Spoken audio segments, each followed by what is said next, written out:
2025-yil 100 dollarda $10,000 qilish mavzusini. O'sha bugungi savdolarni boshladik. Kichkina foydalar bilan sekin asta ko'tarilib boryapti depozitimiz. Albatta ehtiyot bo'lish kerak. Iloji boricha kichkina lotlar bilan shoshilmasdan savdo qilish kerak. Albatta bu bitimlar o'zidan o'zi ochilmayapti. Strategiyalar bo'yicha ochiladi. Lekin shunday holatlar ham bo'ladi. Strategiyaga ham qaramaydi bu bozor. Buni hamma biladi. Bir tarafga ketdimi ketaveradi. O'shaning uchun kichkina lotlar bilan shtobi keyinchalik o'zimizga yana shans qolish kerak. Xuddi mana bu yerda hozir menda bo'lgandek. Men pastda ochgandim bitim, keyin vaqt o'tdi, flat yorib o'tdi.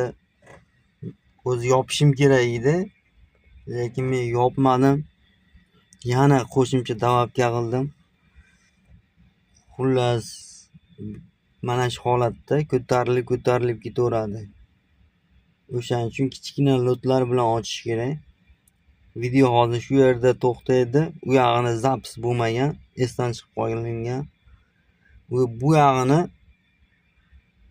MetaTrader istoriyasini yoqaman. Mana va shu yerdan ko'rsatib o'taman. O'sha bitimlar yopilgan, lekin juda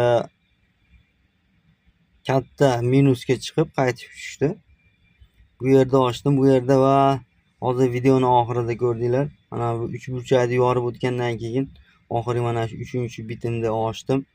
Bu yerda 3 ta, adashmasam 3 ta ochgandim 001 da. Lekin bu qaytmadi. Ko'rib turibsizlar, ko'tarilishda davom etdi va eng yuqoridagi sell zonamizga chiqdi bu. Shu paytda minus $50 ko'rsatgandi va men 3 ta 01 da 3 ta bitim ochdim yana selga. Chunki depozitimiz yana $80 bor edi. Ya sell bo'lib ketishiga ancha bor edi, lekin qaytib tushgandan keyin o'sha